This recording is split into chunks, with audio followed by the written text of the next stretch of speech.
बेटी का पद ऊंचा है कि बेटे का? लड़का जे पैदा करबा ओकर पद ऊंचा बा कि बेटी वाला के? अच्छा तब मंगले के जीवन भर आदत के कर रही? लड़का वाला की लड़की वाला? हाथ नीचे पसार के मांगेला के? बेटा वाला। अब बेटी वाला ऊपर से देता। तो देवे वाला ऊंचा है कि लेने वाला? नहीं बोलोगे? 1 करोड़ मैं महिमा बोल रहा हूं, पूरे उत्तर प्रदेश बिहार सुन रहे हैं। बेटी वाले का जो लड़की पैदा किए उनका स्थान ऊंचा है।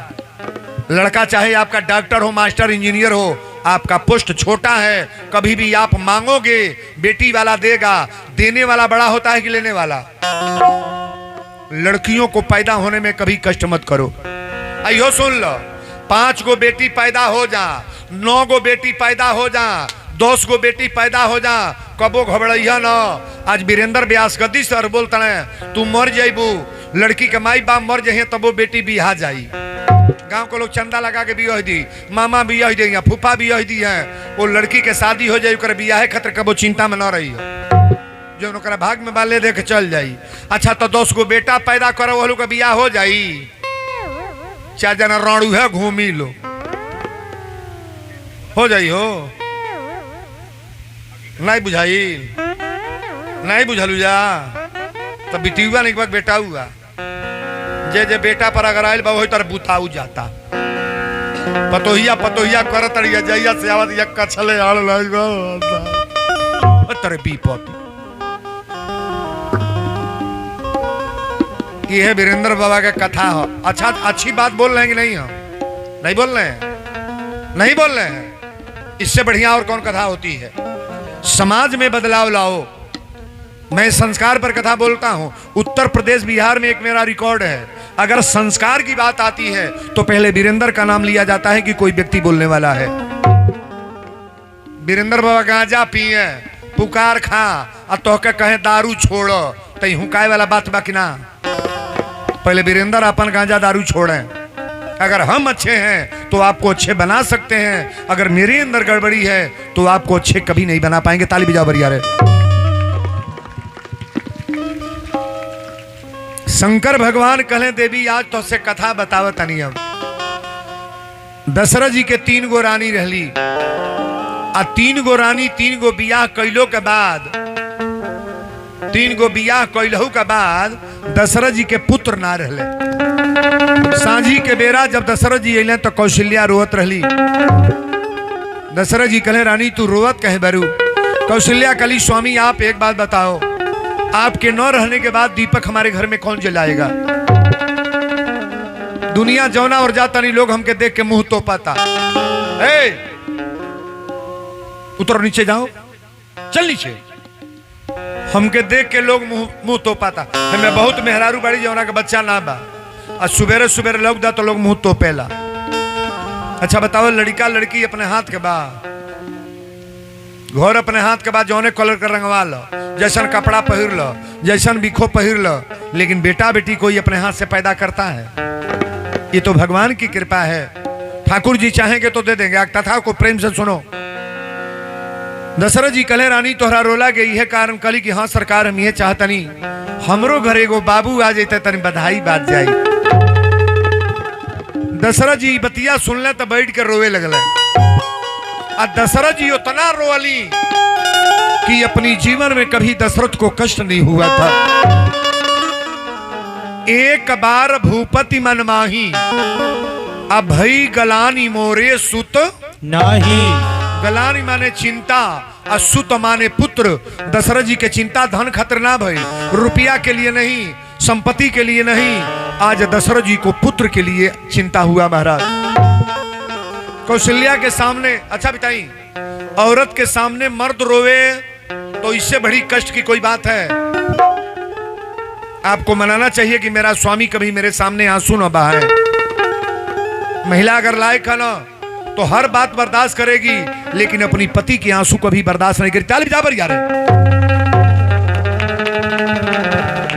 दशरथ जी विचार करें कि आज गुरु के दरबार में चलब।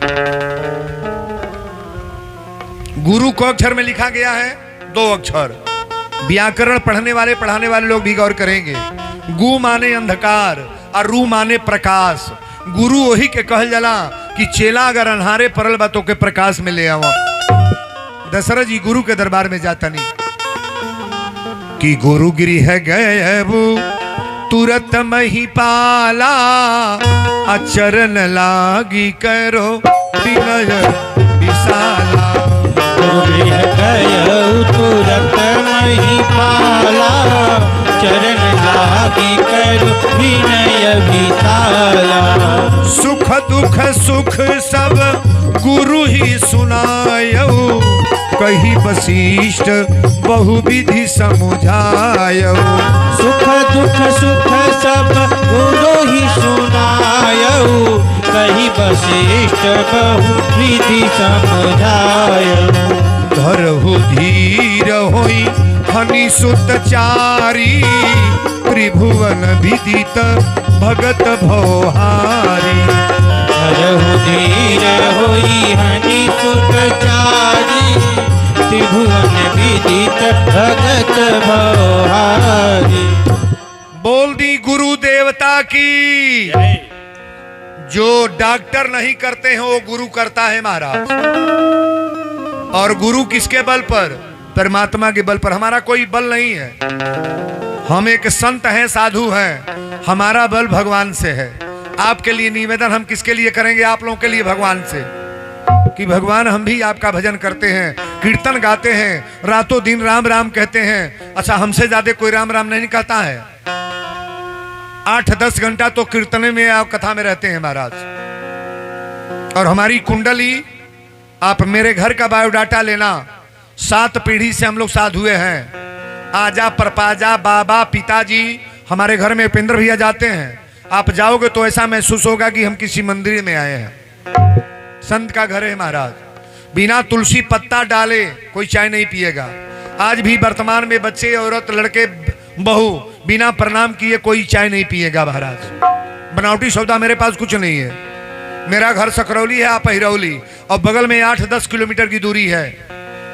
मेरा परिचय जिनको जानना होगा जाके पता कर लेना कि वीरेंद्र बाबा कैसे रहते हैं, इनका परिवार कैसा है।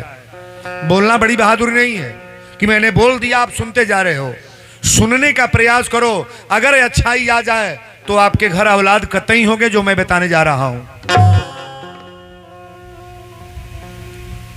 दशरथ जी गुरु वशिष्ठ के पास गए। गुरु गृह गयऊ तुरत महिपाला, अचरण लागी करो विनय विशाला। सुख दुख सुख सब गुरु ही सुनायऊ, आ कही वशिष्ठ बहुविधि समुझायऊ। वशिष्ठ जी कहली राजन आप चिंता मत करें। कल गुरुदेव आज पत्रा खोलिए, ये बताइए कि हमारे भाग में, हमारे नसीब में औलाद लिखा है कि नहीं। हमरो घरे थरिया बाजी की ना। थरिया केकरे भैले पर बाजेला? बेटी की बेटा। बेटी में थरिया बाजता तो जहिया धरती गिरे तरी सो तैया कहता है बाबा हुए तो आ गए, फिर बेटी भी हो गए, बुझाता गोबर लखा मुंह हो जाता। इतने नहीं बा है तकिया हमरे और जब बेटी खेलावेली सो न तई बुढ़िया कहिया सो तोहरे जरूरत रहल, आइलू भूजे, आइलू बर्बाद करे, आइल बड़ू रत जौनो 5 कट्ठा बचल तौनो बेचवाई मारल शुरू कर दिया से। आ नाती जब खेलावेली सो ताका हमरा और तकी हो। पहले पसंद से तोपे ली सो, तब कहिया सो जज बनबा, कलेक्टर होइबा, डीएम होइबा, एसडीएम होइबा, हमरो अर्दुआई लेके जी तरह पुलुलुलुलुलुलुलुलुलु। गलती नहीं बोलता नहीं हो। बूढ़ा लोग से पूछक के तरह खेलावे ला लो, नतिनिया के तरह खेलावता लोग नतिया के तरह। इतना अंतर मत करो। बेटी जो करके जाएगी कभी बेटा करेगा नहीं। बुढ़ौती के सहारा नतिनिया आई, बूढ़ा के सेवा करी, माई के सेवा करी, 6 दिन 10 दिन तेल धरी, पतोई घर ही बाए बाबू चूल्ही के आगी वही माथे पर ना धरतिया, तेल तो फोर छोड़ दो। अच्छा हमें के ऐसा बात जेकर पतोई सांझी के गोड़ चा तेल है तने का जाने उठा दे है तना बढ़ान पंडा कुछ ना तो 4000 लोग बैठल बा उठेबू का जाने है दुके उठावले तबा तेल चा तेले हो चा तेले हुनहु का दाबेल है का जन बाड़ी। अरे इहो अपने सासू को दबल हुए तब दबा आता। गुरु जी घरे भी हाथ उठल बा भाई, बड़ी जरूरी है महाराज। अगर बहू लायक नहीं है, इस सब हम लोग का संत बनना पूजा करना सब बेकार है। उपेंद्रो भैया के अब हमसे ही बड़ हम इनका भौजाई कहिले, आई हमका झूठा गुरु जी कहले रहे। उपेंद्र भैया के दुल्हन हमारे भौजाई लागिली, हम छोट हैं इनसे, अभी कहीं पदो देखा ऊंचा करता नहीं। हमनी के कैसो रहल जाए आनंदित रहेंगे। लक्ष्मण जी सीता को कभी भौजी नहीं कहे, तात तुम्हारू मातु वैदेही अब पिता राम सब भांति स्नेही। लक्ष्मण जी सुमित्रा ने कहा कि लक्ष्मण ये तुम्हारी माता मैं नहीं हूं सुमित्रा, तुम्हारी माता सीता है और तुम्हारे पिता दशरथ नहीं है, तुम्हारे पिता राम है। ये कथा है, माता समझ करके भौजाई के सामने रहो तब तो आदर्श कार्य है। हमारा ताली बजाओ बरिया रे। कथा को बड़ा प्रेम से सुनो, सुंदर समय है। दशरथ जी रोवे लगले तब वशिष्ठ जी कहली राजन आखिर इतना रोवत कहे बनी, आज ले तक वो कहली ना कि हमरा पुत्र चाही। दशरथ जी को पुत्र मांगे गल बनी, को हो एगो, आ गुरु जी को देवे जाता नहीं कि धरहु धीर होई हनि सुत चारी।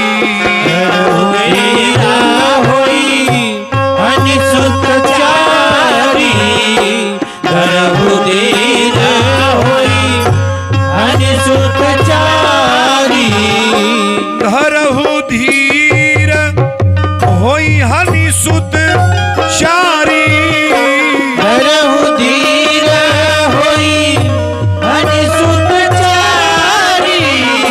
त्रिभुवन विदित भगत भवहारी। त्रिभुवन विदित भगत भवहारी। त्रिभुवन विदित भगत भवहारी। त्रिभुवन विदित। गुरु जी को दिहली। अच्छा रौरा एगो मांगे अलबानी ये मंदिर पर जोगी में, अब वीरेंद्र बाबा 4 गो दें तब फायदा बागी ना। जौना के एगो बेटा ना भइल बा लगातार 4 गो हो जाए तो गड़गड़ बागी ना। हे भगवती माई आज निवेदन बा, धरहु धीर होई हनि सुतचारी आ त्रिभुवन विदित भगत भव हारी। कहले सरकार पुत्र कैसे हुई है, हमारे पुत्र कैसे होंगे महाराज। कहले कि अब यही पुत्र खातिर यज्ञ कराओ परी। अब यज्ञ की बात मैं बोलने जा रहा हूं। श्रृंगी ऋषि वशिष्ठ बुलावा, पुत्र काम शुभ यज्ञ करावा। राम श्री राम श्री राम जय राम। राम श्री राम श्री राम जय राम। भगति सहित मुनि आहुत दीने, प्रगटे अग्नि चरु कर तबली इन्हें। राम श्री राम जय राम। राम श्री राम जय राम। श्रृंगी ऋषि वशिष्ठ बुलावा, अपुत्र काम शुभ यज्ञ करावा। एक बात बताइएगा आप, अहिरौली में जेकरा एगो औलाद न होखे, ये तौते जग अकेले कली है। वो जेकरा बड़ा धन होखे कली है ना, बोलो कली है जी। अकेले जग कैले में फायदा बाकी नुकसान, तुरंत रिएक्शन करेगा। रावण नाथ किया एक जागा, अकेले रावण जग कैलस पूरा खानदान स्वाहा। जग अकेले नहीं। सुन लो, कथा में जितने लोग आए हैं, पहले तो अन्न का दान जरूर करो। आप अन्न समझ रहे हो ना, बिना कुटावल धान न ले आई हो। अन्न का मतलब धान नहीं जग में दिया जाला। का दियाला चावल औरी आटा औरी गेहूं, ये सब चीज आप अन्न में मान लो। चावल जो धान है ना, अन्न है, लेकिन कुटाने के बाद धान सहिते अगर दान करोगे अच्छी बात नहीं है ये। अच्छा है तना लोग बैठल बा, केकरे के घर के सीधा आ गल बतने हाथ उठाव, जेकरे घर के आयल होते ही उठाई, लब तना उठा लिया। आधा लोग ले आयल बा, आधा लोग अभी वही में बा। कहिया तोहरे घर के चाउर आटा आई, अब ओके सीधा नहीं कहल जाला, एक मन ही लेके भांजा चल द, एक मन ही चौरे में जग हो जाई हो हेते हेते बागुना में बना था बाप हो बाप 2 बजे हम आवत तनी तबो 10 जन खाते रहत न, कचरत रहत न। 4 बोरा चाउर बना था, कहाँ से बनी? जे आवत तनी 2-4 किलो चाउरो ले ला, आटो ले ला, गेहूं ले ला, आलू होके त ले ला, मरचा होके त ले ला, गोभी परोरा बैगन होके त ले ला, कड़ू के तेल ले ला। कुछ ना होके तो छिपरी गोइठा लेके आवा, लकड़ी ले लिया, जगसलवा में हवन होला। अगर कुछ नहीं बा तो जे तरह छूछे आवा ताड़ू, जहिया जईबू तो तार फाइनल मैच खोला जाई। कम से कम 1 लाख रुपया मंचे पर चढ़ जा, तन बढ़ा दिया लोग नोटवा, 100 का 50 का दे दिया लोग। कल ही एगो मेहरारू 10 के नोट फुट कर करावत, नहीं 5 का सिक्का फुट कर करावत। हम के देबू? अते बाबा 3 रुपया जगिया में दे देब आ 2 रुपया में आरती कर ले। मुनी बड़ा जुगाड़ से कारबारी है तोरे जुगाड़ है। एगो बात आ गल हमारा दिमाग पर, कथवा त अलगे बा। एगो गांव में दान चन रहल है, मर्दा के नाम रहे दान चन, अब मौगी के नाम रहे धर्मात्मा। तो मौगी जहाँ कथा होके तहाँ जा, प्रवचन होके तहाँ जा, परिक्रमा होके तहाँ जा, दान पुण्य कल जा तहाँ जा, लेकिन दान चनवा कहीं कथा में ना जा। मौगी कलश का हो, हिरौली में जग होता जइबा ना, तो कहले जाई तब तब वीरेंद्र बाबू 200 रुपया देवे के पड़ी। हम क्रिया खोले बानी कबो 1 रुपया दान ना दे। मौगी कलश न दान दी जाके प्रसादी लेके चली आव, कहले ना जाई, प्रसादिया जे देता वो जो दान पेटी बा 10 रुपया दे के पड़ी। मौगी कलश कुछ ना करब, सत्यनारायण भगवान के कथा घर ही सुन ल, कहले इहो नहीं करब। मौगी कलश से मल अच्छा कुछ नहीं करब, नहान न ले आव बैठाबू हो, हमारे बोलत भर में लेकर दौड़े लगलू, चढ़ावा हो तब दी हो। मौगी कलश कुछ नहीं करबा, प्रयाग लागल बा नहान, त लम्बे त नहीं जा पाइबा, ये जो बगलिया में हेतिमपुर लागेला, नहीं लगल हो? हेतिमपुर के उगल बगना है का बा? हेतिमपुर तार मोहल्ले हो, जकर ना हेतिमपुर पार लगल बांसी चल जाला, पड़वना चल जाई, ना कुछ जुटा तो त्रिवेणी जी चल जाई, और ठाकुर जी जौन दिल है। तो मौगी कलश हिरौलिया के मेहरारू रह, अब नाम नहीं धर, कलश की जा हेतिमपुर नहा ले माले छाऊ, तो हेतिमपुर कहले जाए तब तो पंडा लोग रहेला, 4 गो झंडा टंगले बा, खिलावन टंडा, अशोक पंडा खिलावन है, सब अपन अपन ललका पियर का झंडा टंगले बा। बाबा लोग चपलवा निकल जाए तब 2 रुपया ले नहीं ले लो, चौकी में बाछी महले बैलो। कहला भेजा तबाड़ू, पैसा देबू त ना जाए। मौगी कलश परसदियो ले, कहला ना।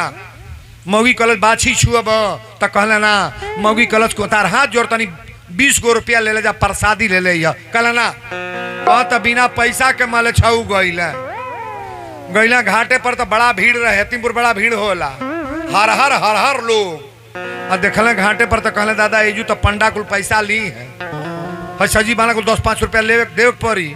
कहले एजू नहीं नहाई, चल तन त्रिवेणी त्रिमुहानी मुर्दा घटिए पर नहा ले। एजू बनल बा मुक्ति धाम हेतिमपुरा बा, कहले चल तन ओजू नहा ले। त गईले ओजू 100 गो लाश जरता लाइन से ताका है ना, कहला चल तनी एजू नहाई के पंडा मंगबो ना करी, पैसो ना लगी, नहाऊ ले। सभे स्मशान घाट पर नहाला ना, लसिया फूक के हमनी के दूर नहाई जाल जाला।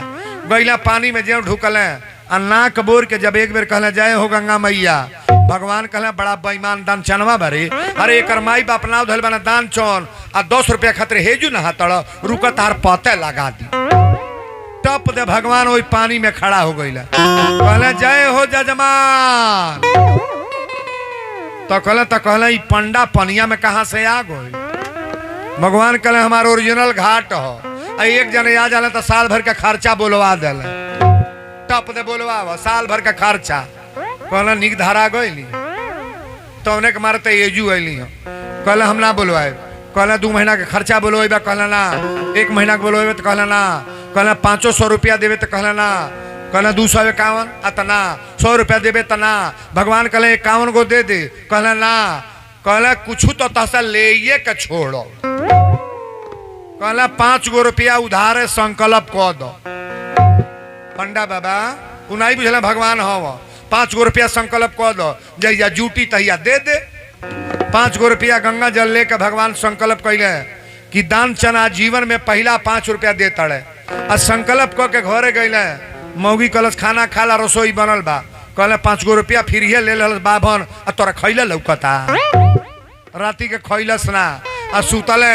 साझी के बेरा पंडा बाबा आ गईले हे का बोला ना पंडा बाबा आ गईले कहले जय हो जजमान तो मौगी कल से बा ओ पंडा बाबा कुछ देवे कहले बानी कहले हरे घाटवा पर तो दान कैले बानी तले दुआरी पर चलिए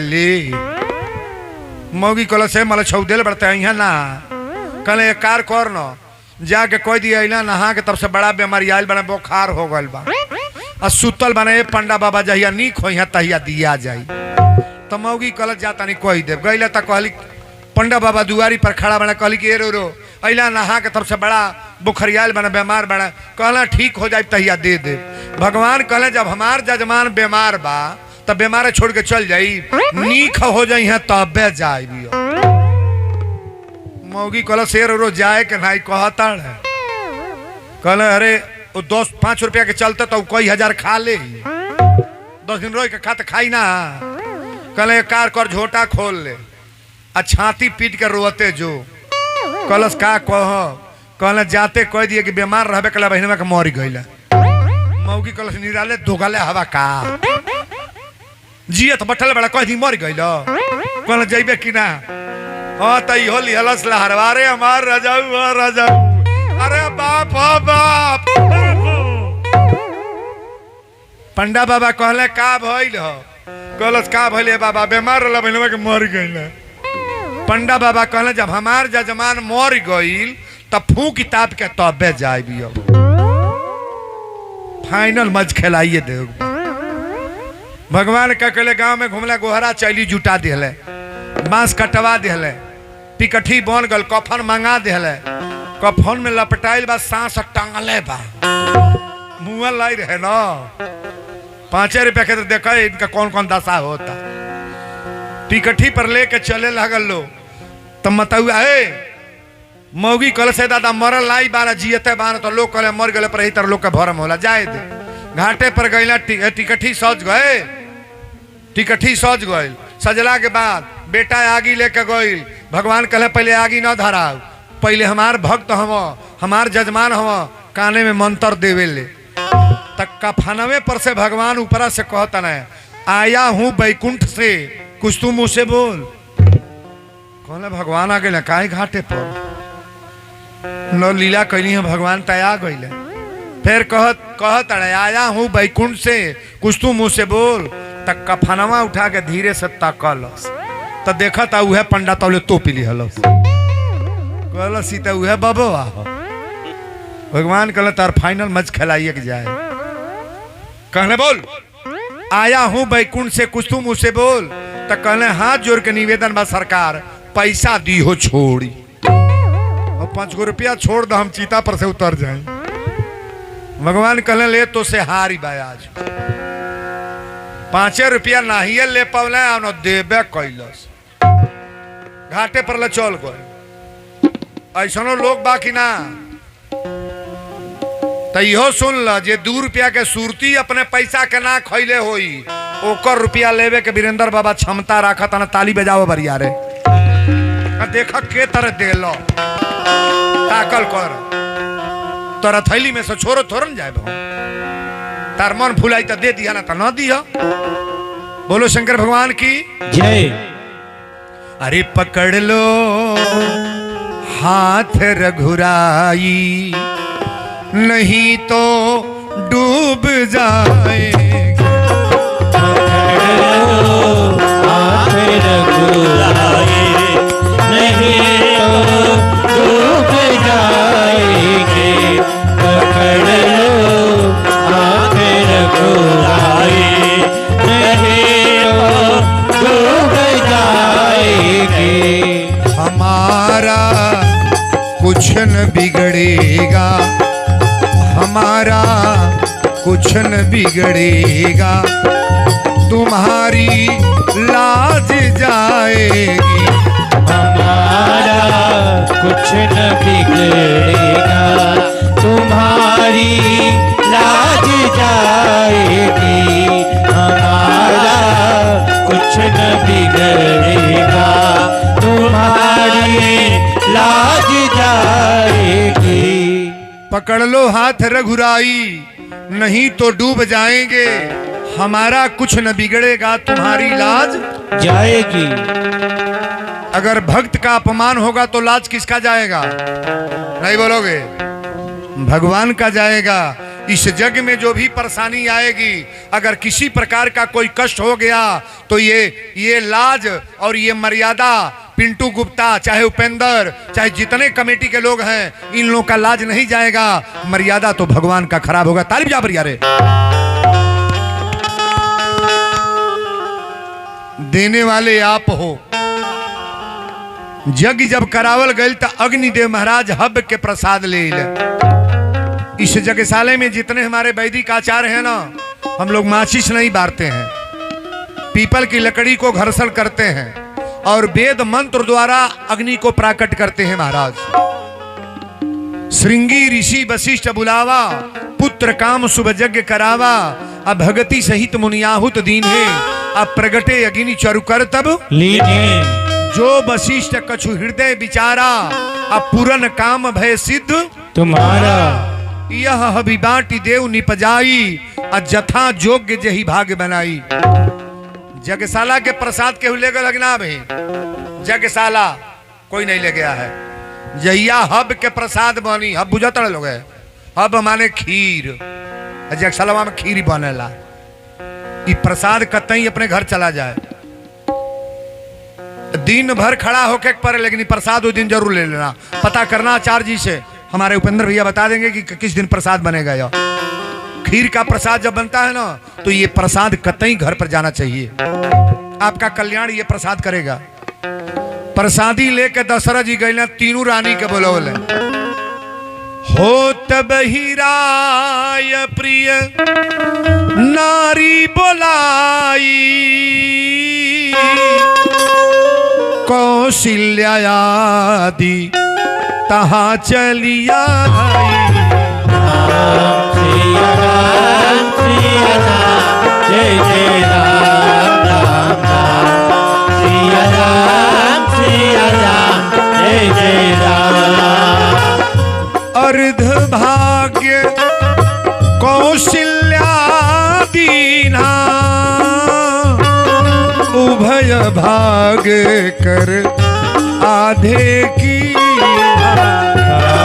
सिया राम जय जय राम राम राम। सिया राम जय जय राम। तीनों रानी के प्रसाद दशरथ जी देता है। तने एक बात बताइएगा, कौशल्या के को बच्चे हैं? कौशल्या जी के को बाबू भइल है? दो अंगुरी वाला सब गलत बा। को एगो का नाम है राम, केकई के को लड़का हवा कहो जी, दो अंगुरी वाला सब फिर गलत हो गए। केकई के को पुत्र हैं? एक। केकई के पुत्र का नाम भरत, और दो गो पुत्र केकरा हवा? महारानी सुमित्रा जी के। अर्ध भाग कौशल्या दीन्हा, आधा प्रसाद तो कौशल्या को दे दिए, उभय भाग कर आधे कीन्हा। आधा प्रसाद के टुकड़ा कैले तो एक टुकड़ा केकई के, एक टुकड़ा लेके सोचा तने अपने आपे ही दो टुकड़ा हाथ पर। कौशल्या कैकई से अनुमति ले करके दशरथ जी ने महारानी सुमित्रा जी को दिया। सुमित्रा जी कलिए दीदी तो लोग एक टुकड़ा पौले बड़ू, तारा तो एक पुत्र हुई हैं, हम दो टुकड़ा पाई हो। अगर मेरे दो पुत्र होंगे तो एक पुत्र को आपके पुत्र की सहायता में लगाऊंगी और एक पुत्र को राम के सहायता में के चले बड़ी के गोद भराओरी, अरे गोद भराओरी आओरी सुहागन सखी मंगल गाओरी, आओरी सुहागन सखी मंगल गाओरी, आओरी सुहागन सखी मंगल गाओरी, आओरी सुहागन सखी। रानी कैकेयी जी के गोद भराओरी, अरे गोद भराओरी आओरी सुहागन सखी मंगल गाओरी, आओरी सुहागन सखी मंगल गाओरी, आओरी सुहागन सखी। रानी सुमित्रा जी के गोद भराओरी, अरे गोद भराओरी आओरी सुहागन सखी मंगल गाओरी, आओरी सुहागन सखी मंगल गाओरी, आओरी सुहागन सखी मंगल गाओरी, आओरी सुहागन सखी मंगल गाओरी, आओरी सुहागन सखी। तीनों रानी प्रसाद पौली। अब देखा है जो आज पूरा पंडाल के नाचे के बाद भगवान के जन्मोत्सव होके जाता ना, तीनों रानी प्रसाद पौली। तुलसी बाबा लिखली कि जा दिन ते प्रभु गर्भ ही आए, आ तीनों लोक सुख संपत छाए। नवमी तिथि मधुमास पुनीता, शुक्ल पक्ष रहे, नवमी तिथि रहे, न ज्यादा धूप रहे न ज्यादा गर्मी। ए बाबू 15 दिन पहले से सारी साधु महात्मा अयोध्या पहुंच गए हैं। अबे जो भगवान का अवतार होने जा रहा है। माता कौशल्या अपनी महल में बैठी हैं। एक बैग ऐसा चमत्कार भइल कि कौशल्या के सामने चतुर्भुज रूप में भगवान का अवतार। ताली जा बजा रे। 4 गो हाथ लेकर के नारायण प्रकट हुए। माता कौशल्या ने कहा कि हे प्रभु, आपको मैं पुत्र मानी हूं कि पिता के रूप में मांगी हूं। भगवान कहले हम तो इतनी पर पीते बनल बानी, बड़हन बानी। कौशल्या ने कहा ये तो गलती है, लेकिन केहू के बेटा पैदा हुई तो 4 हाथ रही, लोग मजाक करेंगे। भगवान ने कहा कि क्या करें। कौशल्या ने कहा पहले 2 हाथ आप कम करो। भगवान कहले का करी। कहली कीजे शिशुलीला अति प्रिय शीला। आप बालक बनकर के गोद में आइए ना, मैं पुत्र के रूप में मांगी हूं ना। भगवान लड़का बन के कोरा में इले, अब बन के तो बरबर बतियावे लगल। कहली इहो गड़बड़ बा, लड़का पैदा होला तो चिला चिला रोवे ले, लड़का पैदा होकर रोवे न कर तो माइये बाप रोले, बुझाता लड़का बा मरल बा। बच्चों को रोना जरूरी है कि नहीं। भगवान सुनी बचन सुदाना रोदन खाना। भगवान रोने लगे और रोने की आवाज आई तो दासी दौड़ल बा, कलश महाराज बधाई हो। दशरथ जी ने कहा क्या बधाई है। पहली दासी कह रही है महाराज, महारानी कौशल्या जी के महल में एक पुत्र का जन्म हुआ है। दूसरी दासी ने कहा महाराज बधाई हो। दशरथ जी कहले तोर कौन बधाई, और तो महारानी कैकेयी के महल में एक पुत्र का जन्म हुआ है। तीसरी दासी दौड़ल बा, महाराज बधाई हो। दशरथ जी कहले तोर कौन बधाई, और तो महारानी सुमित्रा के महल में 2 पुत्रों का जन्म हुआ है सरकार।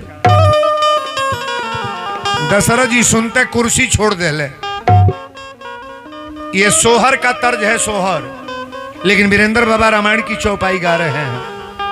हरे दशरथ पुत्र जन्म सुनी काना जन्म सुनी है ललना माना हो ब्रह्मानंद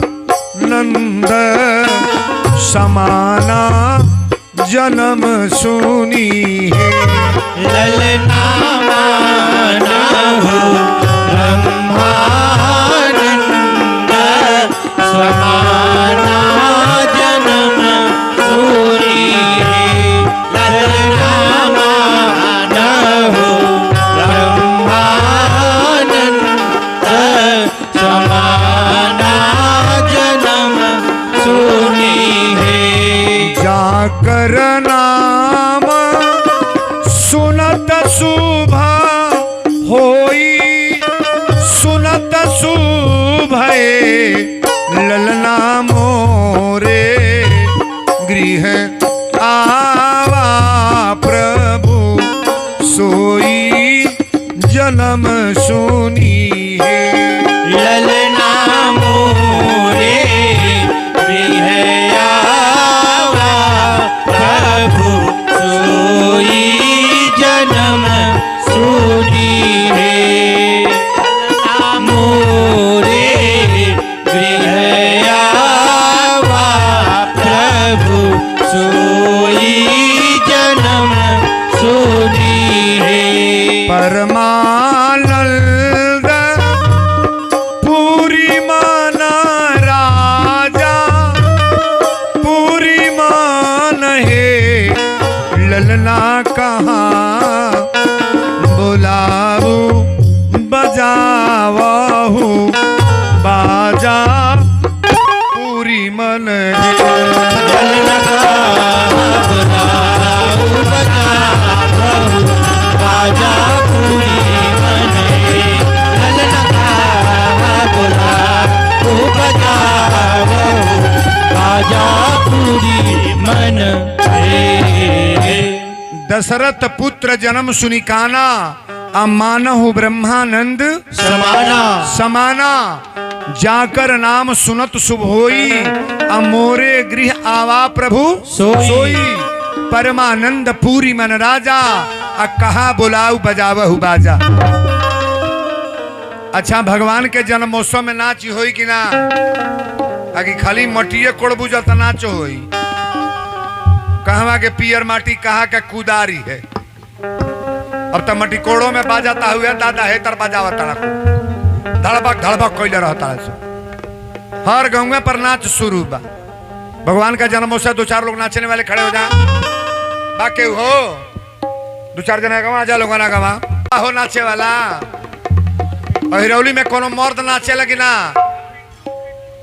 पिंटू को तो नचाइबे करो बाबरी के बा हो है अब आप गाँव रे तकैबा कौन मर्द हमा हो ढेर ल जाइब मेहरारू नाचे के तैयार हो गए सो तू ल जाइब कमेटी के मर्द लोग है आगे आओ कमेटी के मर्द कमेटी के लड़का लोग आवे लोग आगे गर्दा गर्दा आज मचा दे बा रोज मरला लोग एकदम ऐसा हो गल मंच है महिला लोग है नाची या मर्द लोग नाचे हो आज खुशी की बात है हाँ सभी लोग नाचेंगे ठड़ुआ लोग ना खड़ा होई उठा के लाखा के नाचे वाला बाते ही खड़ा होई आई अंगना में खेल भर ललना अंगना में खेल भर ललना अंगना में खेल भर ललना बधाई हो अंगना में खेल भर ललना अंगना में खेल भर ललना अंगना में खेल भर ललना अरे बारे ललना हो दुलारे ललना अरे ललना हो दुलारे ललना अरे ललना हो दुलारे ललना कैमरा चला लो कैमरा बंद करो जेकरा नाचे के नाई बाते काहे खड़ा हो गल कौन बीमारी लेके ना बैठल जा हाँ त बाबू गजब कहे जुकल लोग बा हई बकलोलो लोग ना खड़ा होकर झूठे है करे नाचे वाला लोग आगे आगल बा गर्दा गर्दा मचावो आज खुशी की बात है सभी लोग नाच ले अरे धगरी नी बोलावा नार कटन के धगरी बोलावा नारा कटन के धगरी बोलावा नारा कटन के बधाई हो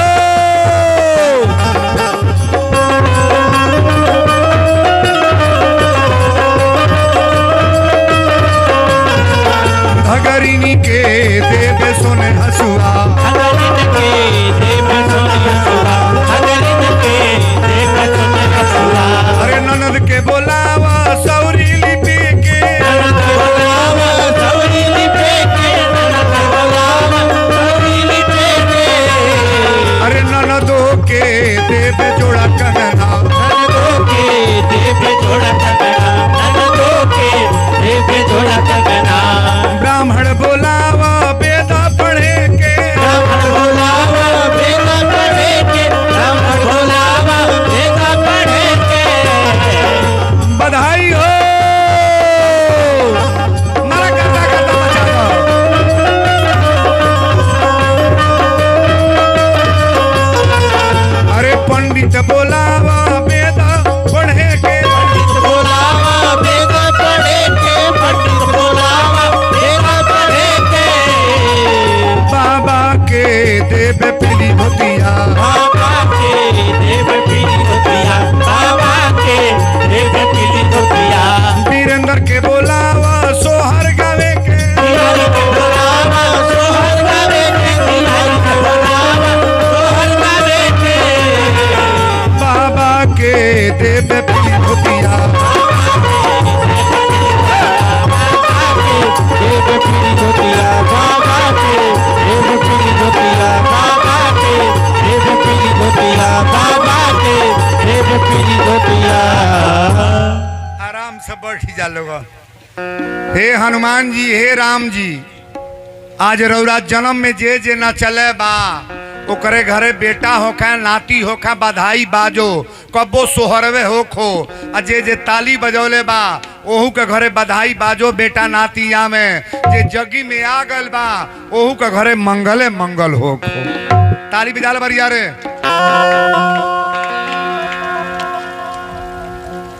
ई तो सोहर हम गौलिया तनी आपन वाला सोहर बैठा हो बैठा शुरू होखो अरे कौने माँ से बैठा बा कि नौरी नचब तोर तो पोसकबे गजब हो गल बा आजू चल बैठू ए का कहे लागल हो में कह तब हम नाचब ओने कगरी कर लोगा जा अब ताकब हमरा और अरे रौरा पच के सोहर अब गावतन तनी कड़ी गाल हेल जा हमरो को बुझाई ना सोहर गवाइल हो अरे कौने माँ से बाबा मोर बियाह कैले कौने माँ से गवा न दिहले हई महिला के लय हो ए सखिया कौने माँ से सूता लीरे ओ सारा अवा बदनिया हमारी भारी भैली हो ए साखी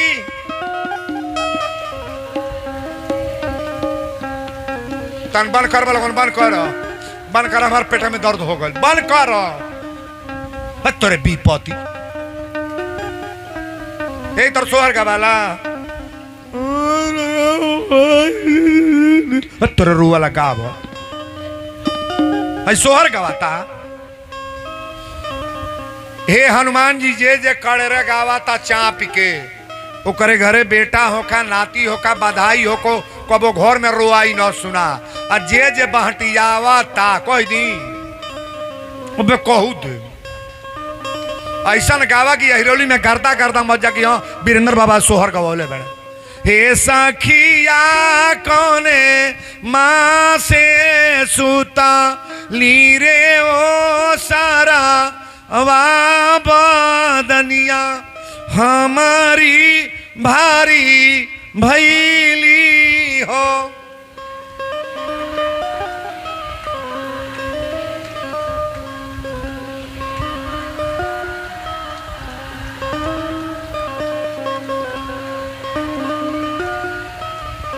अब अहिन हमारा मन मुताबिक ना भई में कुछ मेहरारू अब में आऊँ आऊँ आऊँ गाँव गाँव करती अड़ी सो जे कबो नहीं गोल बा ओहो के लय खोल देबे आज हम वो लयदार हो जाए है जे बौको लोग बैठल बा कहीं सगुन उठी ना तो जौन नहीं गाँव जान तो पीछे बैठेली सो तो गावे ना तो का गाई हमरा तो अबे ना करेला अरे रोवे गावे केकरा नाई रे बकलोली बोलो चाप के।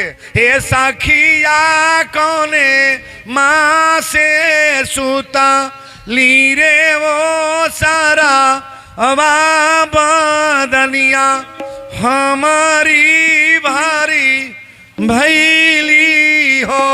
ये साखी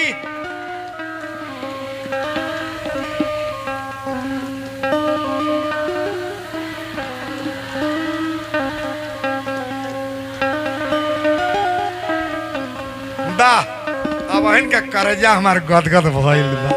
पुत्र नहीं हुए हैं ना, उनके घर में पुत्र होंगे। अब पूछिए वीरेंद्र बाबा क्या बताने जा रहे हैं? तो जेकरी घरे आज ले 10 साल 15 साल हो गया और औलाद नहीं हुए हैं, ये औलाद कैसे होंगे? अब हम बताने जा रहे हैं, सुन लो। पीला साड़ी पहनना, पीला साड़ी, पीला ब्लाउज, पीला पेटीकोट, हाथ में पीला चूड़ी और पीला ये फूल है ना, फूल, पीला फूल लेना है। ये देखो पीला नहीं है, पीला फूल मिल रहा है। अगर 5 गो फूल मिल जाएगा तो आपका पूजा संपन्न हो जाएगा। पीला फूल लेकर जगसाले पर आओ। जिनके वहां संतान नहीं उसके लिए मैं बोल रहा हूं। और पीला फूल लेकर आइए। जग आचार्य जी महाराज को बुलाकर संकल्प कर लो, संकल्प करा लो कि बाबा मेरे वहां पुत्र नहीं है, मैं ये औलाद के लिए परिक्रमा करूंगी।